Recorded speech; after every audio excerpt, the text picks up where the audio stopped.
Hello बंधुरा तोमादेरके आखिस्मिता टिউটোরিয়ালসে স্বাগত জানাই। তো বন্ধুরা আজকে আমি তোমাদের শেখাবো কিভাবে তোমরা এই ধরনের ট্রেন্ডিং স্ট্যাটাস ভিডিও খুব সহজেই বানিয়ে নিতে পারবে। তো চলো বন্ধুরা আজকের ভিডিওটিকে শুরু করা যাক। তো ভিডিওটিকে তৈরি করার জন্য সবার প্রথমে আমি ইনশট অ্যাপটিকে ওপেন করে ভিডিওতে প্রেস করে নিউ এ ক্লিক করে দিলাম। এর ফলে তোমরা দেখতে পাচ্ছ গ্যালারির সব ফটোগুলি আমাদের সামনে ওপেন হয়ে গেল। তো এর মধ্যে থেকে আমি 6টা ফটোকে সিলেক্ট করে অ্যাড করে নিলাম। অ্যাড করার পর এবার আমি ভিডিওটির রেশিওকে সেট করে দিলাম 4:3 রেশিওতে এবং এই ভিডিওটিতে সং অ্যাড করার জন্য অডিওতে ক্লিক করে মিউজিক সিলেক্ট করে মাই মিউজিকে ক্লিক করে দিলাম। মাই মিউজিকে ক্লিক করার পর আগে থেকে সেভ করে রাখা ট্রেন্ডিং পারদেশিয়া সংটিকে সিলেক্ট করে নিয়ে ইউজে ক্লিক করে দিলাম। মিউজিকটি অ্যাড হয়ে যাওয়ার পর মিউজিকের ডিউরেশন অনুযায়ী ভিডিওটিকে তৈরি করার জন্য ফার্স্ট ফটোটিকে সিলেক্ট করে ডিউরেশনে গিয়ে এডিট অপশানে ক্লিক করে 3 সেকেন্ডস করে অ্যাপ্লাই টু অল করে দিলাম। এর ফলে প্রত্যেকটি ফটোর ডিউরেশন 3 সেকেন্ডসে সেট হয়ে গেল। এরপর এই ফটোগুলির মাঝে ট্রানজিশন অ্যাড করার জন্য ফটো দুটির মাঝে থাকা এই ট্রানজিশন বাটনে ক্লিক করে ব্লার সেকশন থেকে এই ট্রানজিশনটিকে সিলেক্ট করে অ্যাপ্লাই টু অল করে দিলাম। তো বন্ধুরা তোমরা দেখতে পাচ্ছ আমাদের ভিডিওটি কি সুন্দরভাবে গানের ডিউরেশন অনুযায়ী সেট হয়ে গেছে।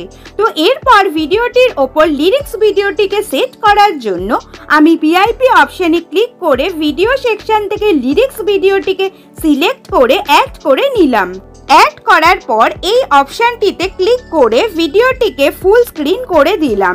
এইবার ব্লেন্ড অপশানটিতে ক্লিক করে স্ক্রিনকে সিলেক্ট করে নিলাম। তো বন্ধুরা তোমরা দেখতে পাচ্ছ লিরিক্স ভিডিওটি কি সুন্দরভাবে আমাদের ভিডিওর ওপর সেট হয়ে গেছে। তো এরপর ভিডিওটিকে আরো সুন্দর করে তোলার জন্য আমি দুবার এফেক্ট অপশানে ক্লিক করে ভাইব্রেট সেকশনের মধ্যে থেকে ফ্লিকার এফেক্টটিকে সিলেক্ট করে ভ্যালুটিকে কমিয়ে রাইটে ক্লিক করে দিলাম এবং এফেক্টটিকে ভিডিওর এন্ড অবধি সেট করে দিলাম। তো বন্ধুরা তোমরা দেখতে পাচ্ছ এফেক্টটি কি সুন্দরভাবে সেট হয়ে গেছে।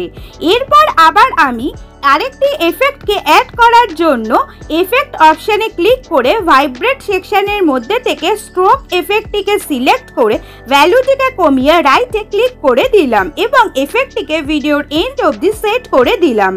তো বন্ধুরা তোমরা দেখতে পাচ্ছ সেকেন্ড এফেক্টটিও কি সুন্দরভাবে অ্যাড হয়ে গেল। তো এরপর আমি ভিডিওটিকে গ্যালারিতে সেভ করার জন্য এক্সপোর্টে ক্লিক করে ফ্রেম রেটকে 60 fps এবং রেজলিউশনকে 1080p করে এক্সপোর্টে ক্লিক করে দিলাম।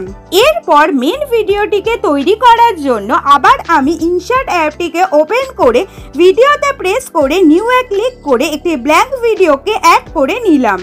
অ্যাড করার পর ভিডিওটির রেশিওকে সেট করে দিলাম 9:16 এবং পিআইপিতে ক্লিক করে এক্ষুনি সেভ করে রাখা ভিডিওটিকে সিলেক্ট করে অ্যাড করে নিলাম এবং এই অপশানে ক্লিক করে ভিডিওটিকে জুম করে নিলাম। এরপর আমাদের অ্যাড করা ভিডিওটির ডিউরেশন অনুযায়ী আমি আমার ব্যাকগ্রাউন্ডের ব্ল্যাঙ্ক ভিডিওটির ডিউরেশনকে ডিউরেশন অপশানে গিয়ে এই এডিট অপশানে ক্লিক করে 13 সেকেন্ডস করে দিলাম। তো বন্ধুরা তোমরা দেখতে পাচ্ছ আমাদের ব্যাকগ্রাউন্ড ভিডিওটি আমাদের পিআইপি দিয়ে অ্যাড করা ভিডিওটির ডিউরেশনের সাথে সেট হয়ে গেছে। তো এইবার আমি পিআইপির ভিডিওটিকে সিলেক্ট করে নিয়ে মাস্ক অপশানে ক্লিক করে বক্স শেপটিকে সিলেক্ট করে এইভাবে অ্যাডজাস্ট করে নিলাম। তো বন্ধুরা তোমরা দেখতে পাচ্ছ কি সুন্দরভাবে এটি অ্যাডজাস্ট হয়ে গেছে। তো এরপর আমি টেক্সট অপশানে ক্লিক করে এই 3টি স্টিকারকে সিলেক্ট করে অ্যাড করে নিলাম এবং এটিকে ভিডিওর এন্ড অবধি সেট করে দিলাম। এরপর এই স্টিকারগুলিকে ভিডিওর একদম ওপর দিকে এইভাবে সেট করে দিলাম। তো বন্ধুরা তোমরা দেখতে পাচ্ছ ভিডিওটি কি সুন্দরভাবে রেডি হয়ে গেছে। তো এরপর আমি ভিডিওটিকে গ্যালারিতে সেভ করার জন্য এক্সপোর্টে ক্লিক করে ফ্রেম রেটকে 60 fps এবং রেজলিউশনকে 1080p করে এক্সপোর্টে ক্লিক করে দিলাম। এক্সপোর্ট কমপ্লিট হওয়ার পর বন্ধুরা তোমরা দেখতে পাচ্ছ ভিডিওটি কি সুন্দরভাবে গ্যালারিতে সেভ হয়ে গেছে। তো বন্ধুরা আজকের ভিডিওটি এই অবধি। ভিডিওটি তোমাদের কেমন লাগলো অবশ্যই আমায় কমেন্টে সেটা জানিও। আর ভিডিওটি ভালো লেগে থাকলে অবশ্যই একটি লাইক করে দিও এবং এরকম ভিডিও পাওয়ার জন্য অবশ্যই আমার চ্যানেলটিকে সাবস্ক্রাইব করে বেল আইকনটিকে অন রেখো, যাতে আমার ভিডিওগুলি সবার আগে তোমার কাছে যায়। তো ভালো থেকো, সুস্থ থেকো। Thanks for watching.